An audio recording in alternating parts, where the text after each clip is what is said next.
Sparks. I am Orange Spark. Purple Spark and Pink Spark.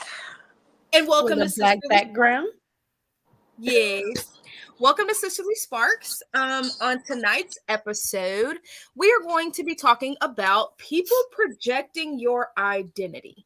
Now, before we jump into that, a little recap of our last discussion.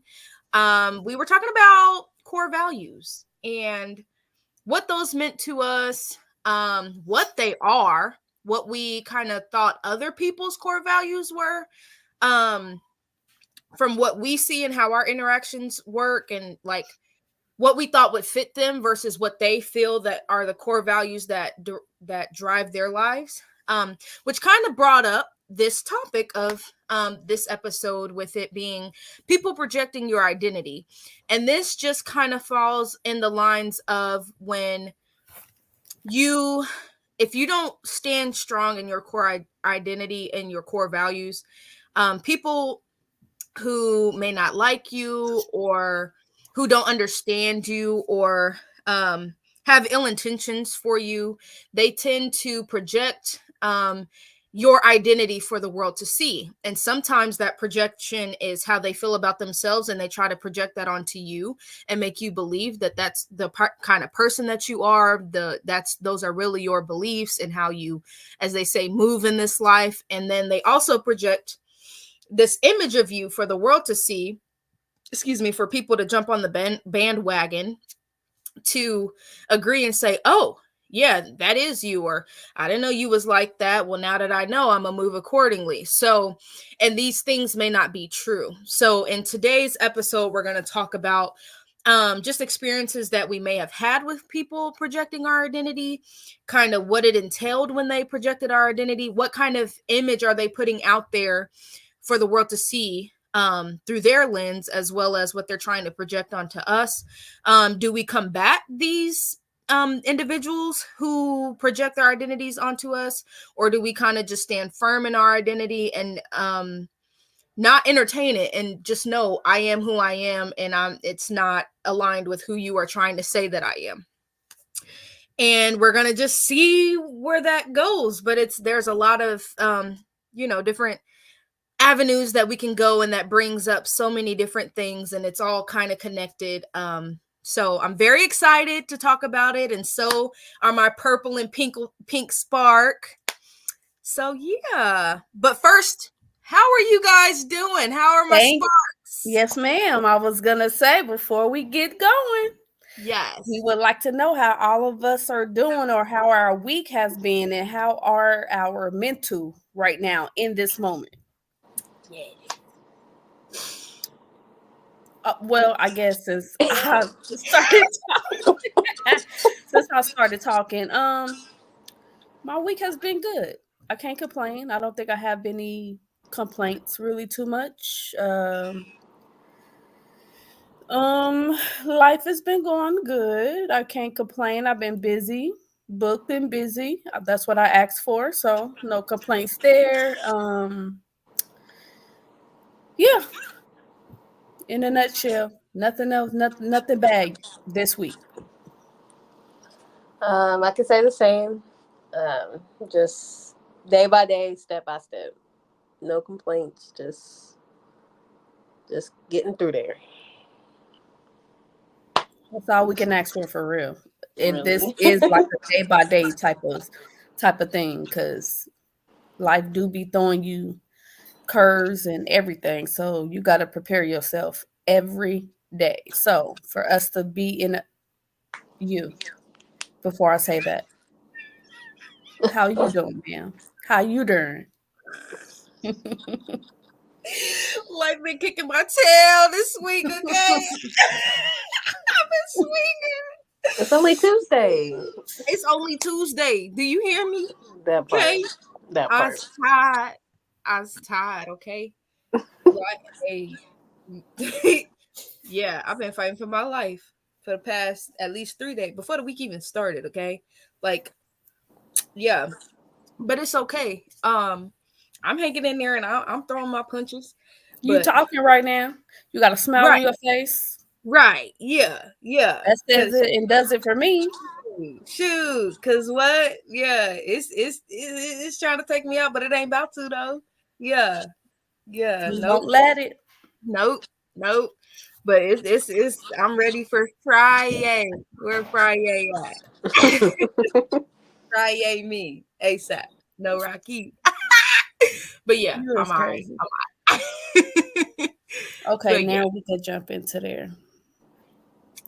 Yeah. So, what do we think? Like, so when people project, it's basically like I feel it's a defense mechanism for people, and whether they know they're doing it or whether they don't. So, because some people don't know that that's what they're doing because of who they are and their circumstances and stuff, their feelings, their thoughts, their behaviors. It's kind of almost like second nature. So how do how can how do how can we tell what's some key ways that we can maybe tell that people are projecting or trying to at least project their either insecurities or their lack thereof or whatever onto us. I would say when someone is personal attacks for one, when they're trying to say, well, this is who you are, or no, you just this, and that's just how you've always been, and like this is how you move, those are definitely like fall in the category of personal attacks. And when um thought just left me when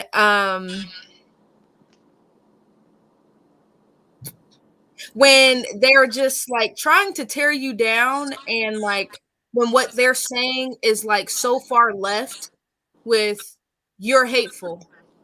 Well, actually, one of my core values is love, and the love that I extend to others. So that doesn't sound like me. Well, no, you're this and you're that. So when your core values come into question, because your core values are non-negotiable. So those are not something that you just kind of waver in, or oh, I kind of am this but not really. No, you either are or you are not. So when they're trying to challenge what you are at the core of your being, I feel like it's real personal. And I think with that, a form of rejection, I think, plays a part, because when you try to show up as who you think you should be or what you're trying to show people, and people reject what you're trying to give, I think that's a way of like people trying to manipulate or change who you are or who you're trying to show up to be. Because it even goes with going left field, like, they basically putting words in your mouth or changing what you said because it fit their narrative or their thought process of who you are better than what you're giving them.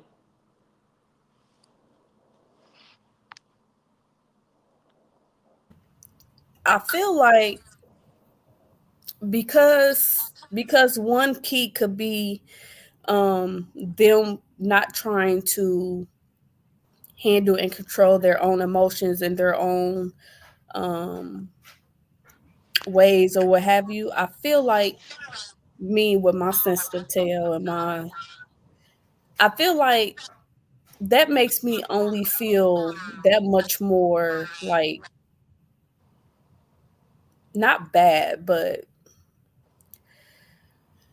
I don't even know what word to use, but it makes me wonder like what's stopping a person from really getting to their full potential, what's stopping a person from really being who they actually want to be, what's the fear behind that, if there is fear, or what's the thing or things that's allowing them not to feel like they can overcome something, or that who, or if they want to be somebody or something, what's stopping them, like that, what makes me want to go in deeper and figure that part out. I'm always interested in like people's psyches. I'm interested in how people think. I'm interested in how people come up with us. I'm including me too, how we come up with different things, and um because me thinking about it,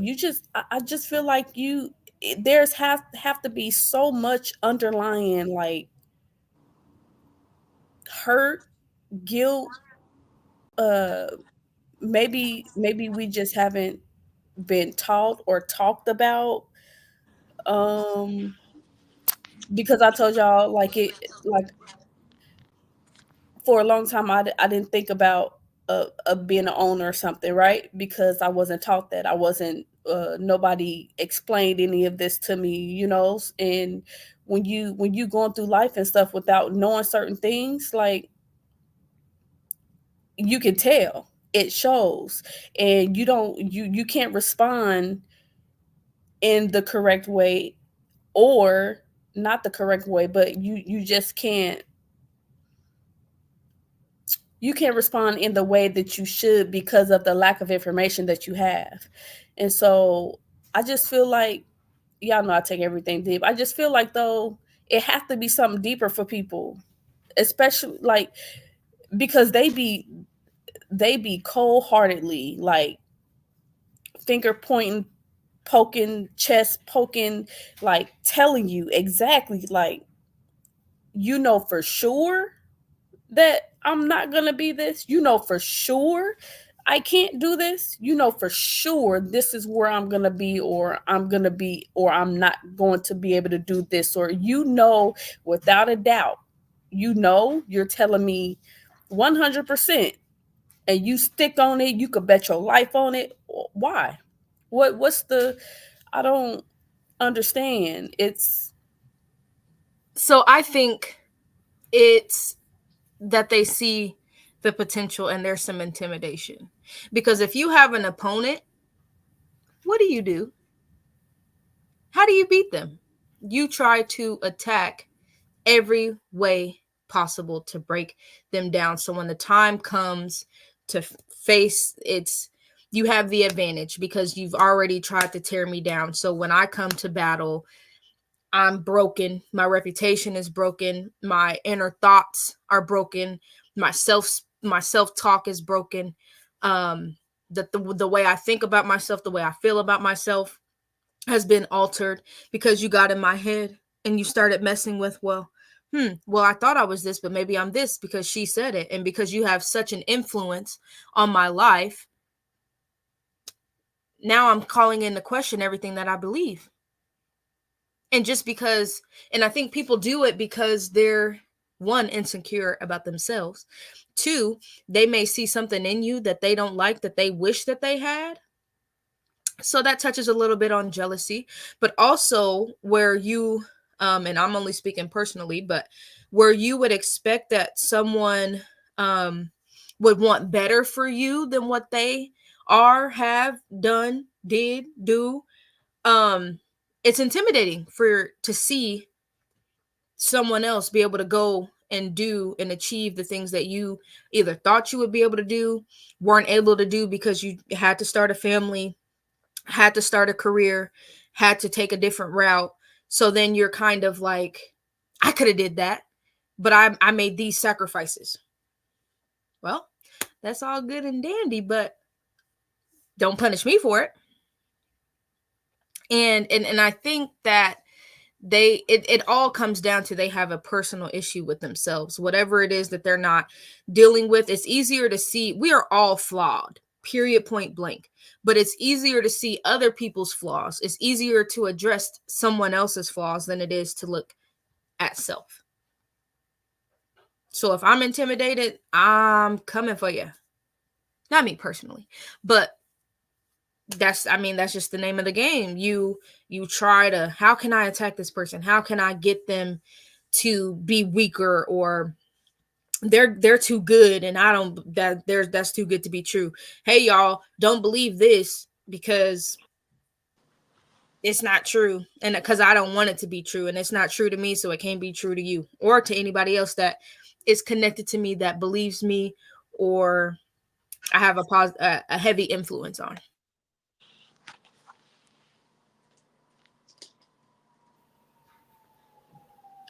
I would say too with that, like a lot of people don't know if they do it intentionally or not. I think some people don't realize that they're doing it because it's like, their inner thoughts are showing by their actions, and they don't realize, like, okay, this is what this looks like. You claim you're trying to be supportive, you claim that you're just looking out for my best interests, you claim this, you claim that, but reality is you're intimidated. And I personally have to learn, like, I shouldn't have to dim myself down because I intimidate other people, because I want to know more, I'm willing to learn more, and I'm willing to do what needs to be done. And it's not at all times. Sometimes it takes sometimes a couple rounds, but a lot of people are intimidated by that. And instead of like learning, asking questions, being near and changing their actions, they project who they think you should be to make them feel comfortable about where they're still at. I think I think for this topic I've actually been the one to um let this affect me in a negative way, like initially, before me getting a little bit more wise and all that. I was one, like you said, pimp, to DM myself, but at the time I didn't think that's what that was. Like, once again, I would make excuses. Like my whole life, I feel like I just made excuses for the reason why I would not seek full potential, not do the things that I actually want to do, not be where I should be or want to be. I just made excuses. And it was easy.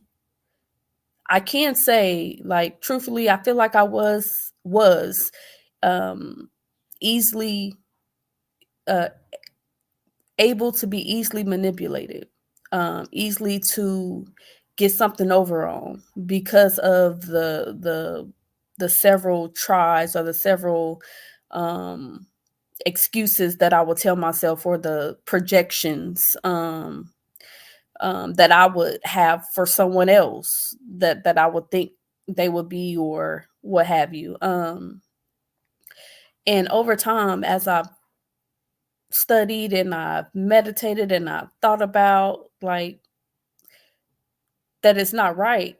And I kept I kept seeing some of the people that would purposely like project things on me. I would see them maybe succeed at something, and then I'm still stuck where I am. There's no help along the way. There's no, you know, uh step ladder, none of that. It's, and after a while I just got tired of it.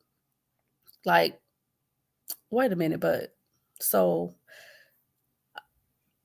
I didn't do this because I wanted you to do this and get this, but when the tables turn, what happens? What happens? So that's the use part that we was talking about in the last episode. That, I mean, that's the bad part. That's the bad using of someone. Like, I feel like you still should, even if you get to a certain level, you still should be able to reach your hand down to pick that next person up, or at least, especially the people that help to for you to get to where you at anyway in the first place. So I just think I think the whole time that I was maybe in my 20s, like my early 20s, I want to say, it actually was a blur, and it actually was when I really went through the most.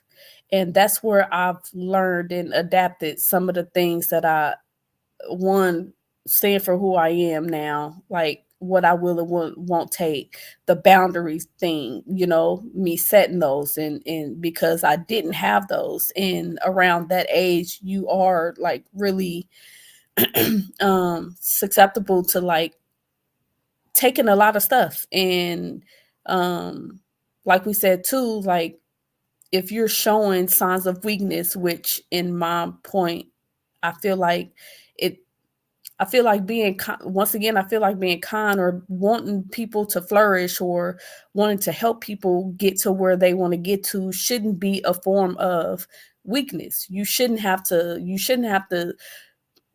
look at someone because they're being nice or generous and think he's too nice. Let me do this. Let me play them. Let me whatever. I don't feel like that's right. But I don't know. I just it and too, I told y'all like sometimes because it goes on so much and so often, you don't really think about it. You have to step back. You have to really like you have to really step back outside of everything and you got to think about it. And you got to just think about situations that happen, like the scenarios, everything said, how it's been said. You know what I mean? The actions that's been done. And you have to really ask yourself, is that real? Is it right? What's going on? So I don't know.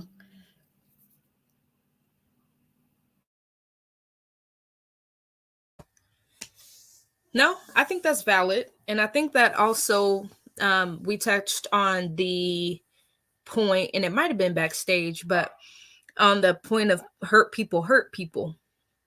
And from what you were just saying, that kind of reminded me of that because I mean, if you don't have love for yourself, you can't give it to me properly. So if all you know is hurt, pain, anger, and self-dislike, that's what I'm going to pour out to you because that's what I have in me. Those are my beliefs and that is genuinely how I feel. Mm-hmm. Most definitely. And that's why it's important to know like how to love yourself so you can love other people. And show up in the ways that you need to show up because in people's time of need or trying to be there for other people, you can easily fall into that thing of like, okay, I was presented this, but I rejected it and made it seem like it was something else because I don't even know how I feel about myself. So all of those things really do intertwine together. Core values, self-love, like all that really do tie in, and a lot of people don't get how deep like this stuff really goes. One thing does affect the other. Some people just work on one area or one thing and think they're good when it's all across the board. Honestly. True. So how would you guys what's your how would you tackle someone like it how would you be able to tell if someone is projecting on you and what would you do or in that instance or how would you handle that situation? Well, asking the me now versus the me who I've been for the past 28 years, two very different routes. When it first happened, I was pretty devastated, like with that experience. Like, one, it was unfamiliar. Two, very confusing. Three, it was just it was very much so giving mind games for me, just because there was such a heavy influence. Um, but it made me question everything about me, and I found myself now, and I think it plays a role in now me finding myself not knowing who I am for myself but for everyone around me. I was so busy trying to prove to the world I'm not, what's being projected out there, and even prove to, the people who are doing the projection, that that's not who I am, that I can't even tell you who I am because I'm so focused on, no, I'm combating. It's like you have a bat and it's, nope, you threw that ball of saying, oh, you're this, and I'm hitting it. Nope, I'm hitting it. I'm hitting it. I'm hitting it. I'm hitting it. In the meantime, I'm losing me and I'm not doing anything to reassure myself of who I am.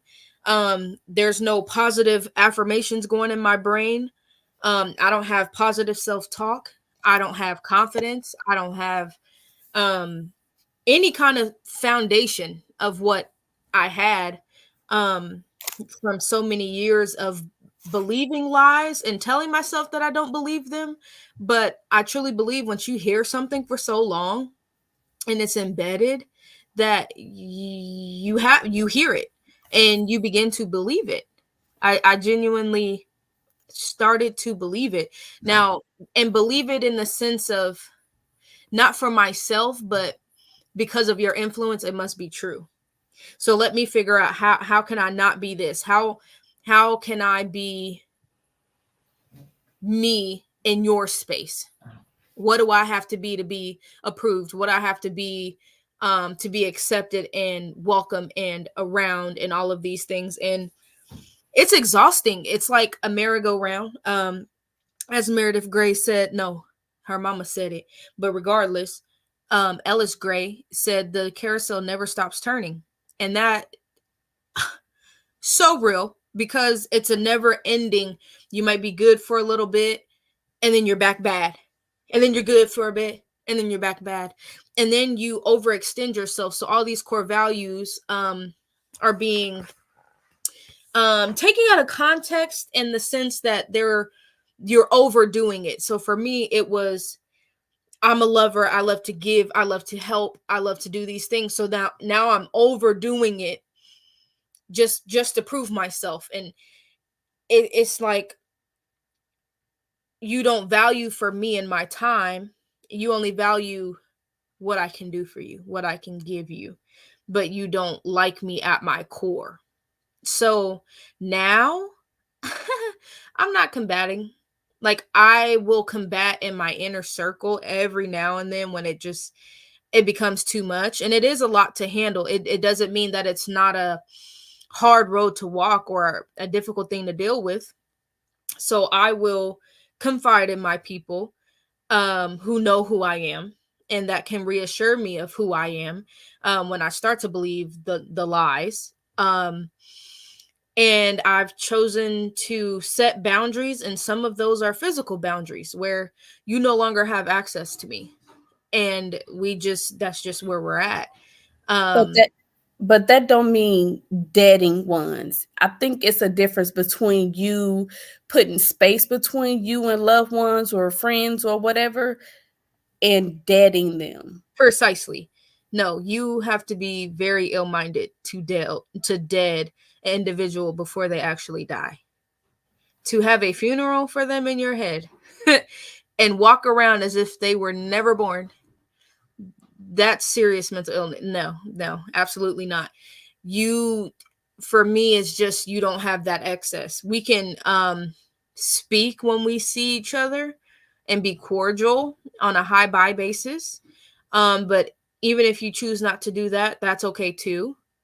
But you don't have access to my day to day. You don't have I can't allow you to continue to tear down what I'm working so hard to build. And it's that carousel. It never stops turning, and that's okay. I'm at the point where I'm ready to get off. I have stepped off. I'm not playing into the mind games. I'm not playing into the manipulation. I'm not playing into the, oh, you're this, oh, you're that, oh, but now we're in good and I love you so much and it's all good and it doesn't matter. I wish they would say something about you. I come to your defense, and then you're bad again. And then I'm talking right along with them. It's not worth the up and down. The highs are not, they don't outweigh the lows. It's not worth it. It's not worth my mental health. It's not worth my physical health. It's not worth any of it. So now I can't fully say how I mean, that's how I combat it, I guess. But I still, because I'm still navigating in it, I can't fully say all the way how I'm combated, because I'm still walking in it, and I'm sure I'll be hit with more. And it'll still fall within those lines, I guess, but it definitely won't be what it has been, because what it has been has not been working, and it has not been serving me or them in a positive manner. So Hopefully that answered the question.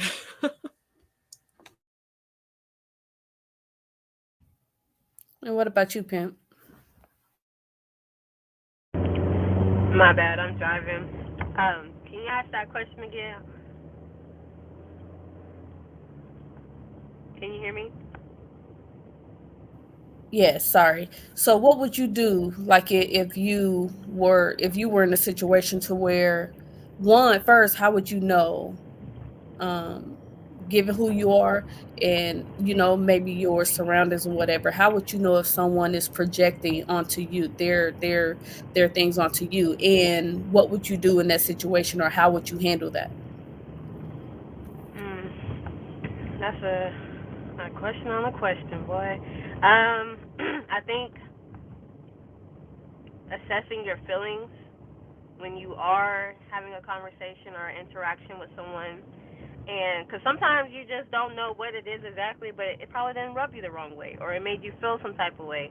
So it's like exploring the feelings that you get whenever you're having a conversation with someone and you have a inner reaction, and it may be an outward too, because you might make a face, you might make a noise or something. So I think like assessing your feelings first, and and then start asking questions that kind of dive deeper into if they're projecting. You can ask like, what made you say that, or what made you feel that way, or um, also self-reflection is very important, especially with having conversation with people. Um, don't just have conversations just to have them and then forget what was said, or the tone of it, or things like that. Like, I read into conversations a lot. Like, I pay attention to people's tone, their body language, if I see them in person, how many times they have said this. Because a lot of times, if someone just said,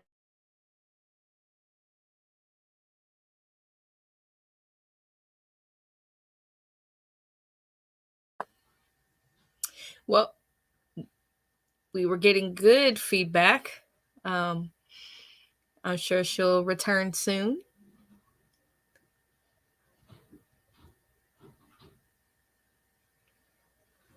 In the meantime, though, our apologies. I'm sure Pink Spark will return as soon as she's able to. But for the time being, um, the question I have is, how much does it matter to us versus how much should it matter to us what others project for the world to see about us? How much do we value the perception of others?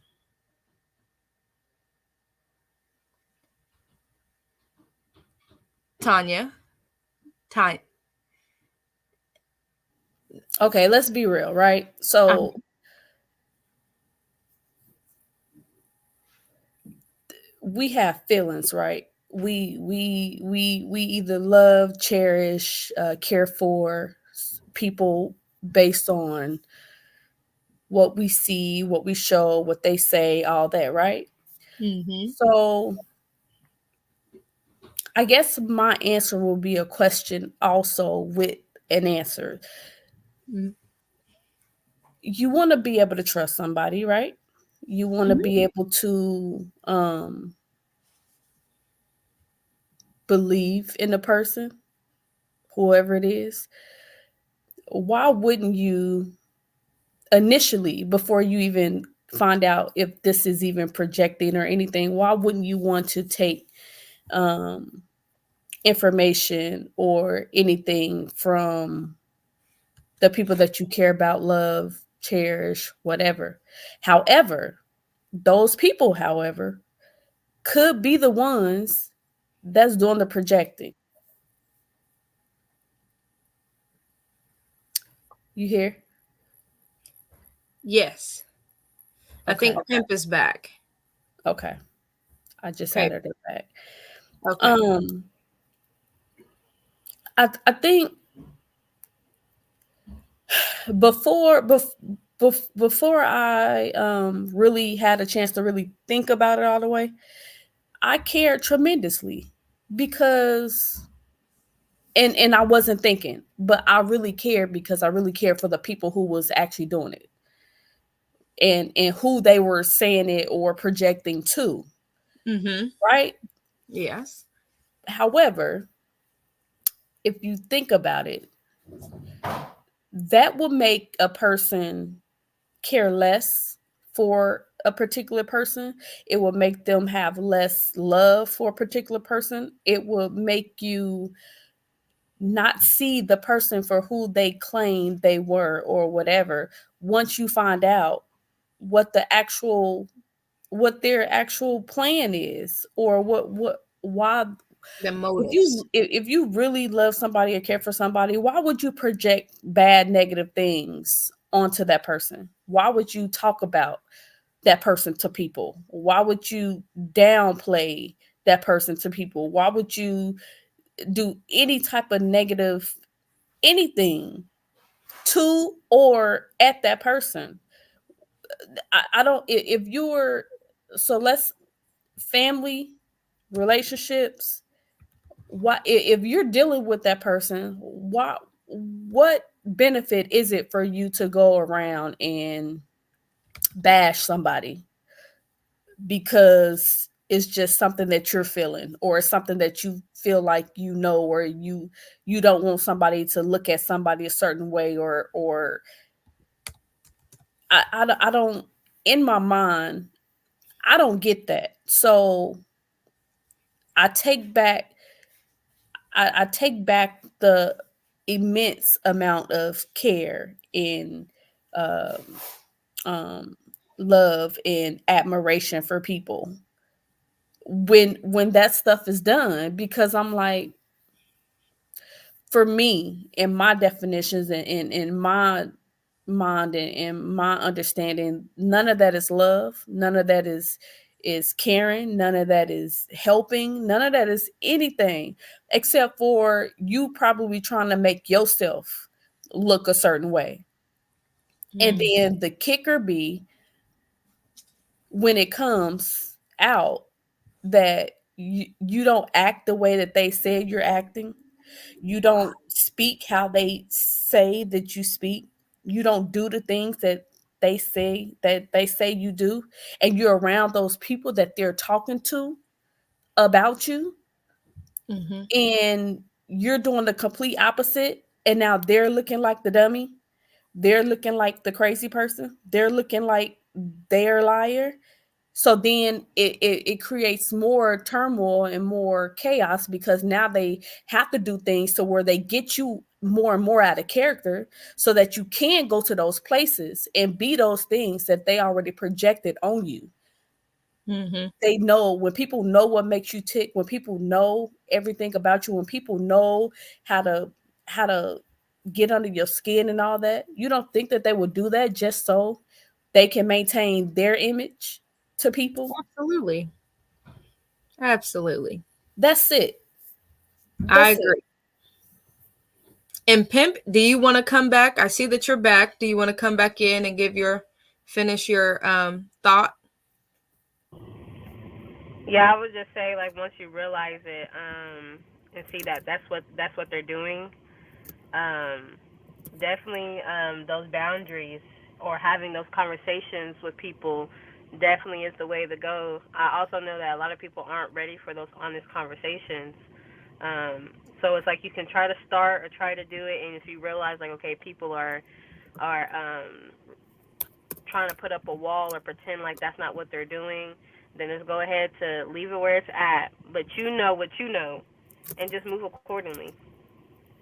Move accordingly and put some distance in between, because that's something some people got to come to realization on their own, despite what evidence you throw at them or what things you bring up or what you say. Like some people, they just need to have that time. They need to figure it out on their own and realize also too that they may be doing that in more than one relationships that they might have.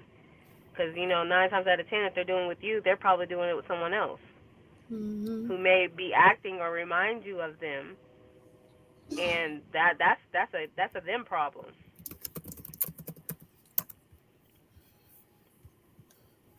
Yeah. it have to be draining for somebody that does that, because like you said, it happens with, it probably happens with just more than one person. And for you to be able to keep up such negativity, lies, alleged acts or whatever, it's, I just don't get the reason behind wanting to have someone look bad and you just so you could look good. I feel like that's this whole world's ammo is Yep. competition. It's this whole Comparing. we built on this world was built on just competing and a love of money and taking and taking, not giving and taking anymore. We used to do barter system type stuff, not anymore. For a long time, that's been out the door, and I feel like everybody's so caught up and um so consumed with them being at the top, them being the most high, them being having the most power, that they're forget, like, you don't have to knock somebody down just to build yourself up. You don't have to tear somebody apart. You don't have to taint somebody's character just because you want to portray yourself as somebody. Like, that's not doing you any good. The person that's doing that projected, it's not doing you no good. It's making you look foolish. And you're actually painting your own picture, your bad picture. And so then when stuff happens to those people who's doing the projecting and they get attitudes because they can't get their way, things never go right. They can never seem to have any luck. And then they're mad at the world because, oh, woe is me. What happened? What am I doing? What am I not doing? Once again, this, like we all been saying, the self accountability, the self, you have to look at yourself. You have to really for real, really for real. Okay, I'm gonna say that again, really for real. Don't tell me that don't go. I say it go. Really for real. You have to look at yourself and you have to really be real and truthful and say what you're doing and what you're not doing. You have to say what your intentions are, because some of them can be horrible. And you going around, you could be messing up a good thing. You don't know who the next person is. You don't know that. Like, don't mess around with people and their image, because there's some people out here that's not where we are or in the spaces that we are and don't know and can't decipher and can't be able to separate um the people talking negatively or whatever. They just get on the defense mode, and then it just also going to ruin them because they don't know how to handle it or deal with it, or they don't know why it's happening. They just know fight or flight. You coming at me, I'm coming at you. Like, and sometimes it's really not worth it sometimes. But if you're not in that space to understand that and understand that it's way bigger than that, then you won't be able to know how to handle it. So I don't know. I just they say all the time to me like kumbaya. Tanya's like kumbaya, whatever, and I really do feel like that, because I feel like we all have the opportunity to make choices, to choose things. We could choose whatever way we want to go. We could choose, but we also have to realize what those consequences is from whatever choices we choose all the time. So I just feel like, I don't know, man. People help people and stop being so dang Selfish. manipulative and selfish. Like, there's also a good selfish, but then there's a bad selfish. Like, I feel like you should be selfish in the form of your mental health, your self-care, your self-love, because you should think about yourself first, because you need to get yourself right in order to be and help somebody else. If you're not where you need to be and how you need to be, and your mental's not how it should be, how do you know that you're giving somebody else some good advice, or how you know that you're leading somebody else in the right way, or how do you know that what you're saying to the next person is not ill-intended or anything, if you're not how you're supposed to be, if you're not in the right frame of mind? How do you know that? So that, in that sense, I say yes, be selfish. However, I don't think that's selfish though. what would you call it? Because I need to know. Self-care. Boundaries.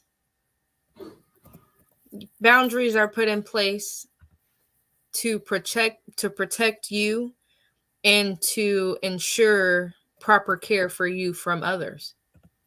So it's kind of like a force field where, oh, I'm not allowing that because this affects me negatively, or oh, that'll mess with my mental health, so I'm going to leave that right here.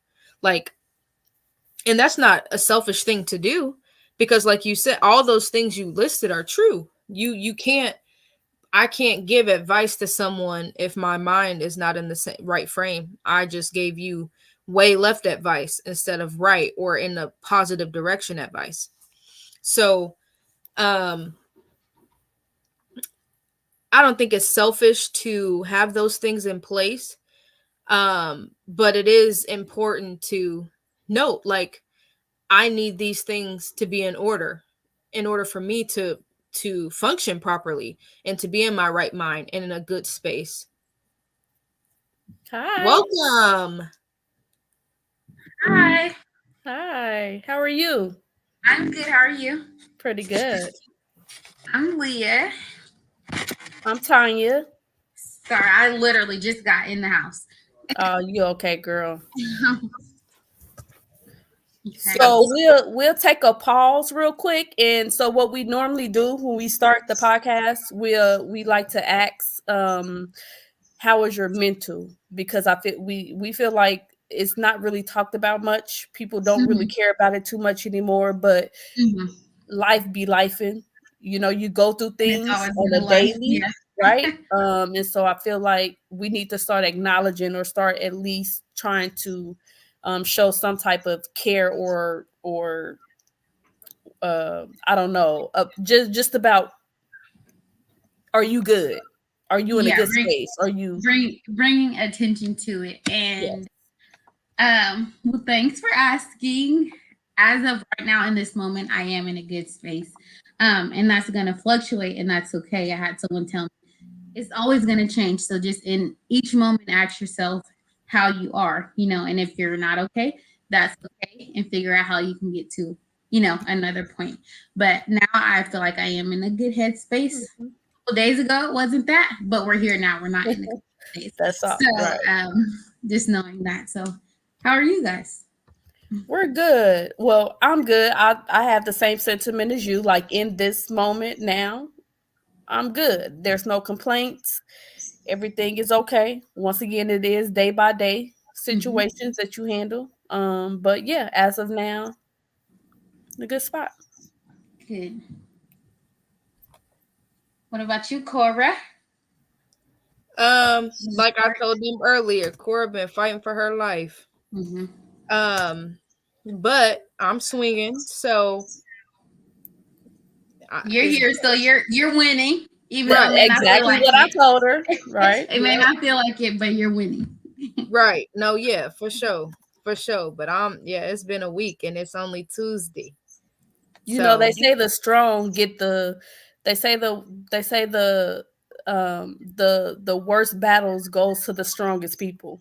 You know what I mean? And I feel like we'll get through it. Yeah, we have our times where we may, have those moments of feeling like we're defeated, or feeling like, oh my gosh, what is going on, or why, like asking the why questions. But after that only lasts for so long. After that, we know what to do. We really know what to do. But we're human, and we can't help to have those emotions and those feelings. But it's what you're doing after that matters. Yep. So, Sorry, I'm gonna grab my phone. I had to let it charge. I'm gonna send my mom the link because she wanted to watch it. So okay. I can still hear you though. I just gotta grab my phone. Okay. And we sent it to Janice as well, right? Yes. Yeah. Yep. Okay. It is sent. Ooh, this is gonna get good now. Yeah. Who all do we have in here, by the way? I'm Leah. I didn't know. Oh, mine Is it says Effie? Pink, but this is Effany. Okay, I changed it that's to what I Pink was Spots. wondering.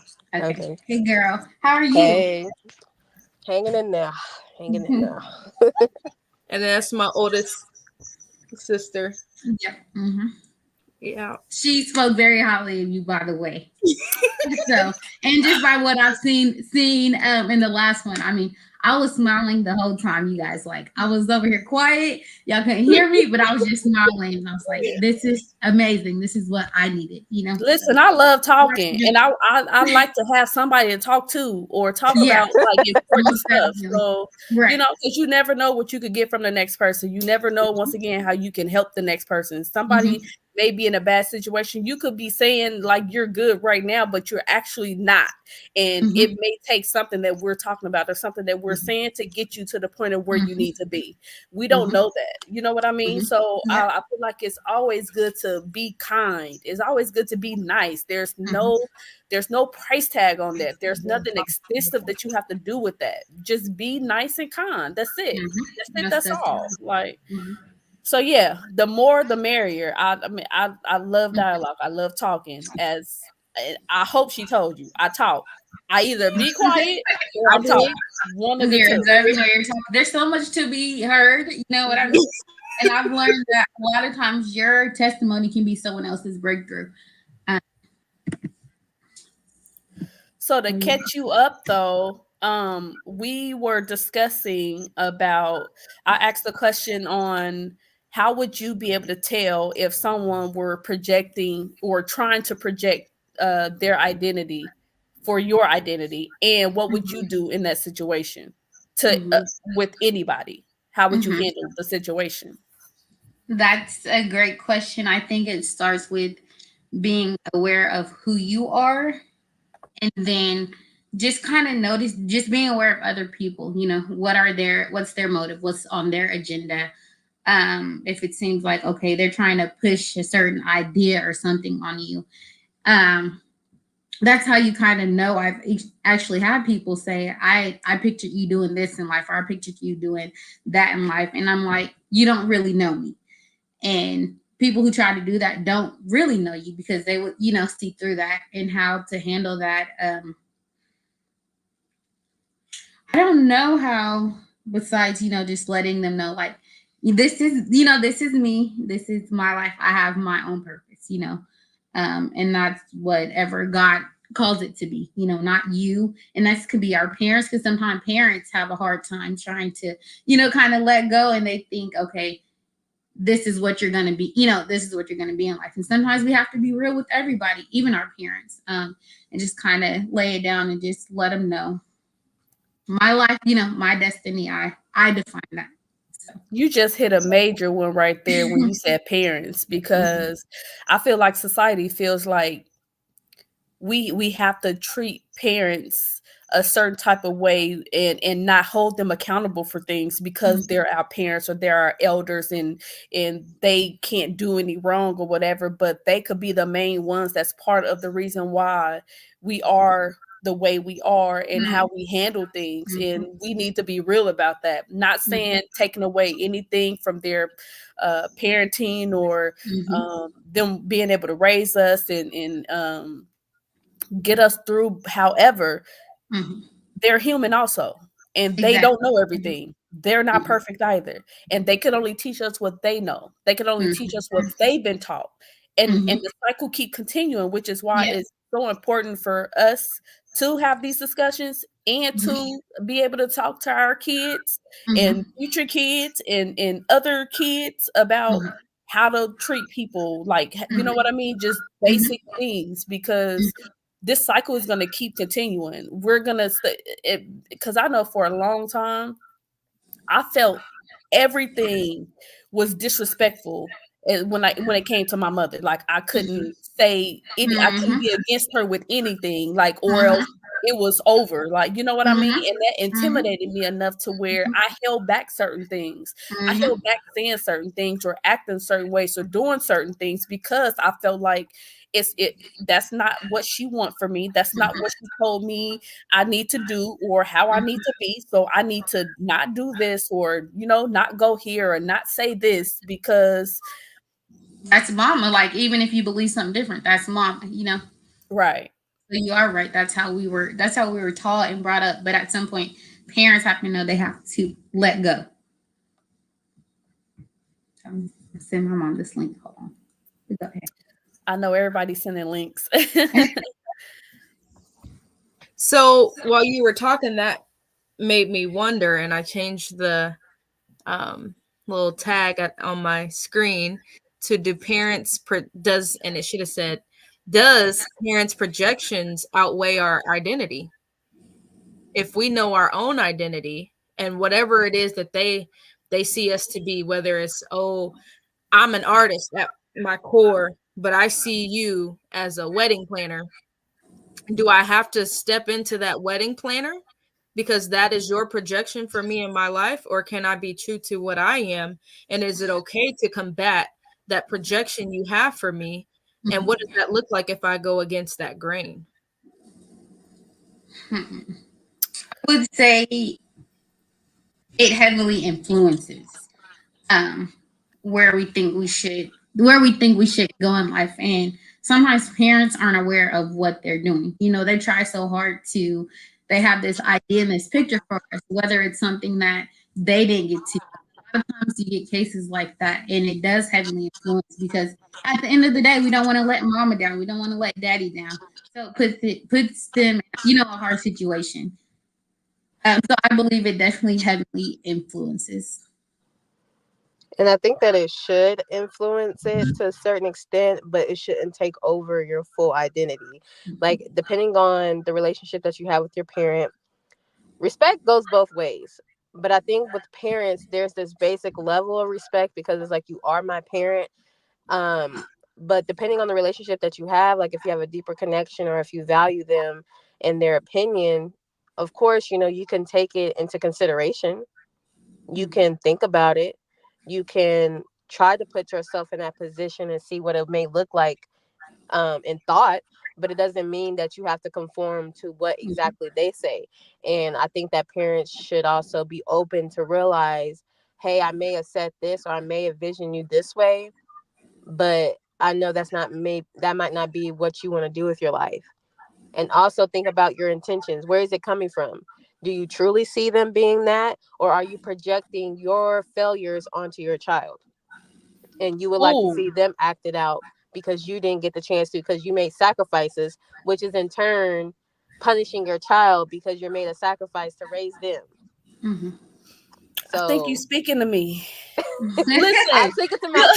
That's what it's here for. Look, no, really, like because I'm a parent, I could see all of it. I can understand. I didn't think that I was projecting on my son initially, but after so long, I realized that I was. Like I would stop him from doing things or going places or having his opinion about something, even if it wasn't a good one or wasn't a smart one. They still have to be able to express themselves and say whatever it is that they feel like they need to say in the way that they need to say it. And we need to understand how to take that and have that dialogue with them and try to guide them a little better or whatever, but not in the same sense of tearing them down or telling them what they can't do, especially once they get to a certain age. So I do have I have a little bit of resentment on how I raised him for a certain amount of years, because I say I could see it both ways, because when you're a parent, you are really just trying to look out for the benefit of them, or trying to make sure that, one, they don't go through what you went through, that they can be the best that they can be and want to be, that they don't see or feel any harm, and you try to be the best protector also that you can be. And I feel like that's really hard, because at the same time you have to let go. You have to let them have their journey. And I've said it several times and on the previous podcast that once a parent teaches a child something, I feel like we don't, and I'm including me, I feel like we don't give that opportunity for them to show what we've taught them, because we're still in that protecting, I don't know the word. We're still trying to cover them. We're still trying to make it to where they don't mess up. However, that may be in their journey. I feel like because everybody's not perfect anyway, they're gonna mess up. And we try to stop them from messing up, which is probably stalling or stopping their and oh my gosh, when it hit me, I'm like, I started crying and like immensely. Like I started apologizing to him. He was like, what is wrong with you? Right. But I really at that moment I understood, like I understood. I told him from a parent's perspective, and then I told him just from me understanding him and understanding that his journey is going to be his journey. And I can choose if parents choose whether they want to be by your side with you on that journey. So they, because they could catch you when you fall, teach you along the way or whatever, or they can't. And I'm just one that will, because once again, I don't think failures are a bad thing. I think they're just lessons, and I think you learn from those, and then you figure out what made that particular thing fail or fall, and then you try to change it, and you try to make it to where it's in a good positive way or something, or you try something else. You keep trying again. Life is full of unknown. Nobody knows anything. If so, everybody would be where they need to be right now. So everybody is trying different things, and that's where the whole helping other people come in at.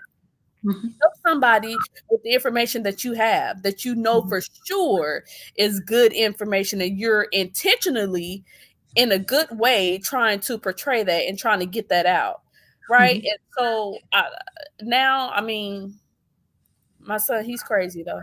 he's a little something, but I mean, I wouldn't have it any other way. He could be way worse. You know what I mean? He could be doing way more worse things than what he's doing, which he don't even do anything, honestly, really. And he just turned 20 yesterday. Yeah. No, you look like super young. Oh no. Yeah, he just turned 20, and I just sat back in amazement, because I'm like, I thank God for who he is. I know, once again, I'm projecting, but I know what he can be. I know who he is. I know how he sees things, and what he wants and all that. And it's hard to sit up and to watch your child not do or walk in the way that they want to, or do the things that they want. Is so hard. It's so frustrating that you want to help, you want to solve those problems. And the flip side of that motherly part is you have to just sit back.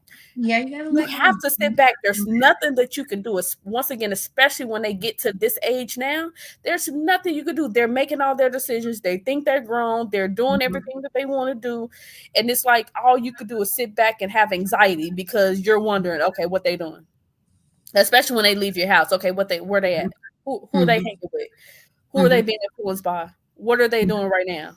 Are they eating? Are they taking care of themselves? Are they, you know what I mean? It's just so many. I know for me, because I'm an overthinker, and I worry about everything. But the other part, however, for me, that I have to come to grips with and realize is I have to have,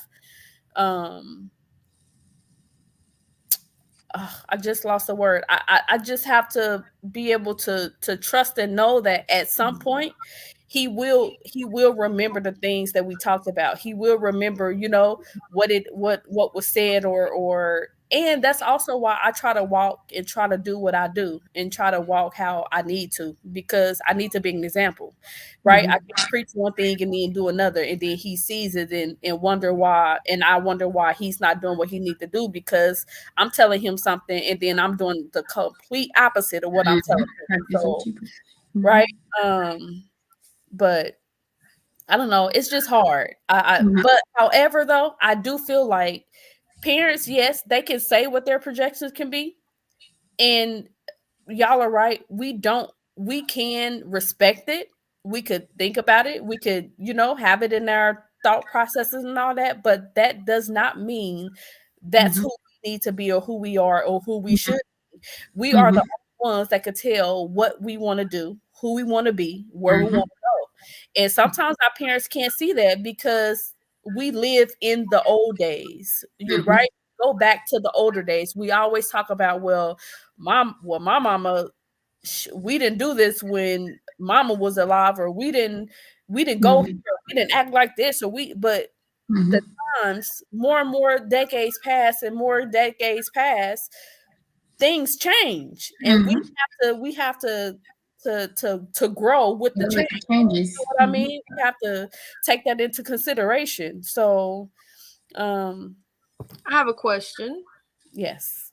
So I'm curious to see what your guys' thoughts are as far as what different areas in our lives can we have these false projections? Because I know we've hit a lot on like more personal, like coming from other people, and yes, it'll come from other people for sure, because people kind of got to be the ones to project it. But in what different areas of your life, like there's a lot of experiences that we have in life, and I'm just curious, like if you're involved in a sport, is it a coach? If you're in school, is it a teacher? At work, is it a boss? Just different in your family, is it a sibling or a parent, or great, yourself? or yourself? Yeah, what areas? I'm sure we've all faced it. For me, I would say one of my biggest, most recent one is friends. And I ain't gonna say her name because we're just not gonna do that. But just kidding. Hey, no, it's been something really, really challenging, and I think, like I asked the question earlier, like, does we talked about, Tanya touched on the influence, and I asked how much does that matter, and it does, because when that person has so much influence in your life, their influence out there matters too, because your thoughts towards me and the projections for my actions, and how you feel like I move at my core, it hurts because it doesn't align with who I am. And so dealing with that lately has been hard, because it makes me just question the whole friendship. Like, what are your motives? And if this is truly how you feel about me, why are we a thing? Like, why it feels one-sided invested. And it's just like True Colors show, and it's just like, it goes back to, do you really know me? Precisely. And you can't. If you would believe that I would do something like that, you can't. Yeah, that would make me really question, like, it would make me question your whole existence, actually. Because now I'm thinking about, for real. The whole existence? Now, like, real quick, because yeah. Especially if what I'm showing is aligning with what I've already said and said of myself, and I'm actually walking that way. What will make you want to try and taint that or change it in your mind and to other people. And without providing them with the benefit of the doubt, without extending that grace that is often extended to you, and with you being that woman of God that you claim to be, which I can't say you are or are not, okay? I can't say that they are or are not, but that you are not extending the grace that God wants us to extend, okay? Mm-hmm. And it just blows me. And it's hard for me to even receive the spiritual side from this friend, because it's all just kind of filtered through this I'm unable to trust you. Listen, I'm telling you, I told you I pay attention to what people say, how they say what they say, the context in which what they say, the time when they say what they say. I'm telling you, I go so deep with stuff, it's ridiculous. But everything is, when people say stuff, they say stuff for a reason. You're not talking just to not talk, because if so, then you are for real crazy and you don't have a meaning behind what you're saying. So people say things for a reason. And I feel like sometimes people can say things because sometimes people feel like they're not listening or paying attention. So they're going to put some stuff in there to where it'll, if you're not paying attention, like it'll go over your head. And they can say things in jokingly ways, but they could mean that. They could keep talking. Most definitely. In most cases. You know what I mean? Oh, that they was mean it. In most cases. It's a little truth to everyone. You only got so many times where you could joke with me like that. I've had friends like that. When you call Pimp, did you have? I saw your microphone came off or on.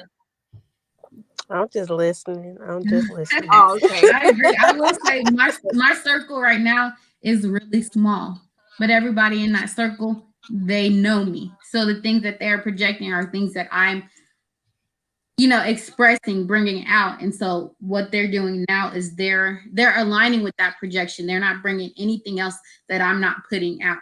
And those are the people that really know me. And those are the people that should be around, Or was something else, then they're not, they're not for you. So I'm glad to say the ones around me, it aligns with what I'm projecting for myself. That's what's up. Yeah, when you set them boundaries and when you actually are walking in the way that you should, your circle will be small because everybody's really not trying to get to know themselves. Everybody's not really trying to tap into the true them. Everybody's not on a healing journey. Everybody, and it's going to be the majority of the people that's not doing the things that we should be doing, right? So it's going, so the ones that's really trying to walk right, really trying to do right, really mean good, really have good intentions, and really are good people, we are going to have less people around us because it's some things that we're not going to take, which is like, that's where the boundaries come in at once again. And I've said before previously, I haven't had them for years. I didn't even know that was a thing, Yep, and so when you don't know, people can throw a lot of stuff on you. People can make you do things that you wouldn't normally do, act how you would normally act because you don't know what your boundaries are. So they're going to set your boundaries for you. They're going to tell you who you are. They're going to tell you what you're doing. They're going to tell you how to act. They're going to tell you what to be, where to be at, who to be with, who to hang with. Wait a minute though. But then on the flip side, they don't want to be told those same things. They have their boundaries and we need to respect those. They set their limits, their rules for themselves. And everybody has to abide by it. But when it comes to just switched up, you switched up on me. No, you can't do that. That's not who you are. You can't have that boundary. That's not who you are. You can't make my boundaries. You can't tell me what my boundary is. You can't tell me that my boundary is not a real boundary. It's not yours. It's mine. That's why it's mine. That's why it's called my boundary. It's my boundary, not yours. You set yours. And we choose to whether we want to abide by it or not. And we choose ours. And we know the people who we can mess with and who should be in our circle by if they're honoring that or not. Once again, they don't have to like it or love it, but you got to respect it. And if you love and care for me, then you're gonna accept and you're gonna respect the fact that I have these boundaries set. Point blank, period. And if not, then you're just not for me in this walk. Not meaning I'm deading people. Let me get that out there again, because this deading thing is really bothering me. Not saying I'm deading people, right? Because if I see you, I could be cordial. Don't mean I have to, like do too much, but I could be cordial at the same. However, I don't dead anybody. You can't. Who are you to say that you're deading somebody? Hey, I feel like that's ridiculous to me. I done came back to life twice. I wish I was joking. Not twice. Probably halfway on the third one. Sure. No, literally. No, I'm on the verge, and it's okay. Had my hands washed once. Okay, I didn't die that time. Just had to wash the blood off the hand. Well, I'm still dead. I've been dead for decades. Okay, literally. Yeah, I've been dead for years. But it's also okay to leave people in past seasons of your life as well. Not everybody can come into this season, and it's okay to leave them in that season. Or seasons. Let's make it plural. Season for the future. For the future. Another lifetime until Jesus come back. Yeah, right. Yeah, and it's sad because you be like I told them last time. It's sad because you be wanting the best for people. You be wanting people to do like good things, to have good things, and be good people, and have stuff, and it hurts. Like it really, really. I agree. When you have to put a little bit of separation between you and whoever it is, that person, because they just can't see your worth. They can't see and accept you for actually who you are. We say that we don't want to change people. We say we don't want to all that, but we really do, because I feel like we're so judgmental. And we're so headstrong with ourselves, where we feel like if things are not in the image that we have in our head, then they're just bad people, or they're ops, or they're whatever. Where do people get this stuff from? I don't understand. Where? I don't like them. You don't like them. Right. It's baffling to me. People are the hardest invention that God ever made. Oh my God. Yeah. Look, I struggle with myself. No facts. Look, and as good as a person as I think I am, I know I'm in people's past seasons, and that's okay. Yeah. I would like to be in some people's past season, and they're not trying to let me dip out. You just want to drag me along. But I really do wish that we all could understand that everybody is not meant for everybody. And just because you're not meant for somebody, don't mean that you have to be at war with somebody, with that person. Don't mean that you have to wish bad on that person. Don't mean that you want bad for that person. Don't mean that you know what I mean? It don't mean anything negative. It's just because we are in different spaces, and we're in, we think differently and all that.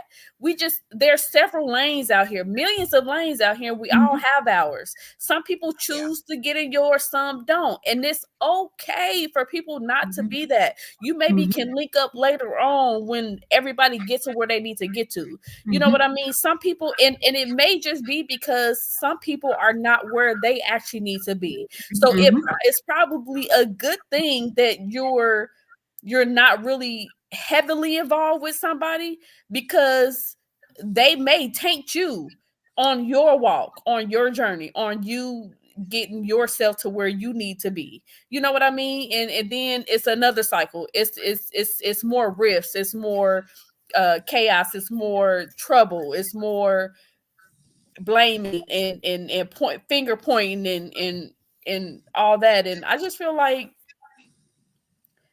I feel like, because I see it so much of, well, she didn't like this, or she didn't say this, so now they're op, or what a op for what? yes, I have a difference of opinion, or yes, I have a different answer for whatever it is that you're saying. But why does that make you an op? Why does that make you a bad person or somebody you need to be at war with? Because when I think of op, I'm thinking about that. That's what I'm thinking about, and nobody's proving me wrong about it. Like, you really have an issue now because somebody's not agreeing with you with something. Somebody's not taking your side with something. Somebody's not believing what you're saying or something. Nobody has to believe anything. That's why we need to read and we need to study and we need to know stuff for ourselves. We need to be able to think for ourselves. We need to be able to see things for ourselves. We need to be able to do all that ourselves. And yes, it's good to intake other people's opinions. However, that don't mean we have to change our whole being based on what somebody said. Precisely. Yeah, there's this quote that says, if you take your foot off the ladder to kick someone else down, you're stopping your progress as well. So if we focus on put that energy into our walk, we'll be much further, and vice versa. So what other areas do you guys face these lovely projections? So I don't know if you guys got to this, but how did you guys describe what is an identity to you? I don't know if you already talked about that. We didn't, but I like that. Go ahead and share, Leah. I was just saying, because I just did some research, because I'm like, when she told me the topic, I'm like, okay. Well, come on, because I've been waiting. So feel free. So what I had, small definition, the fact of being who or what a person or thing is. But the one that stood out to me is the set of qualities, beliefs, personality traits, appearance, and or expressions that characterize a person. And an identity is not a title, occupation, or career, but it's who you are. And I feel like sometimes we get that mixed up. You know, I'm a daycare provider, but that's not who I am. You know, I'm a personal trainer, but that's not who I am. And I feel like some people, they get that mixed up with identity when they're trying to project things. You should be this or you should be this, but that's not who it is. And just kind of unique ways that you identify, define yourself, because we're all different. None of us is the same at all. Not one person is the same. And that's what identity means to me. So the question that I had, and I kind of want to see. I've never thought about that. I've never. Yeah, I mean, yes, your identity is who you see yourself as. I feel like that's what the I part in there is. I also feel like knowing or getting to know, because some of us don't know what that identity is, and we can be flustered with, or we can be bombarded with the different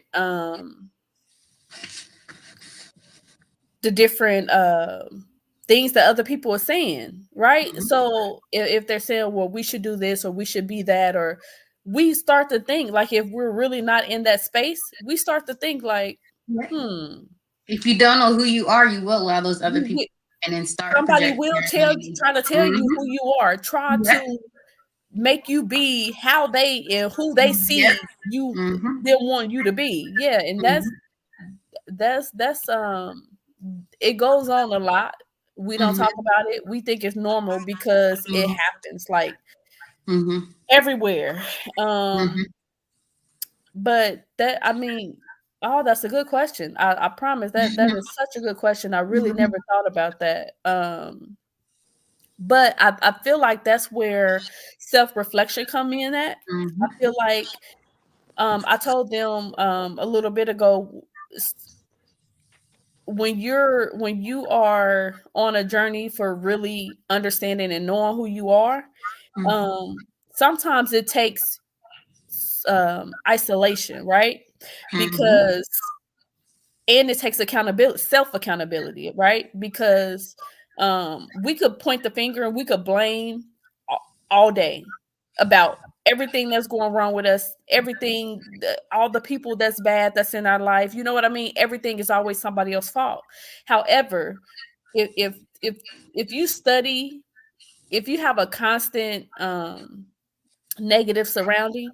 If you study have bad things that keep continuously happen to you, and it could be with different people, different circumstances, different situations, at some point you can't finger point, right? At some point you have to be like, okay, look, all this is happening. How It's am I happening part of to the problem? so many people. Mhm. What part did I play? Right, What right. am I doing or what am I not Mhm. doing that's Mhm. allowing Mhm. all this to happen? That is Mhm. allowing these people to do or say the things that they choose or they want to say, and Mhm. it okay. You know what I mean? Mhm. Mhm. And I feel like once we get to know who we actually are, Mhm. um, one, I think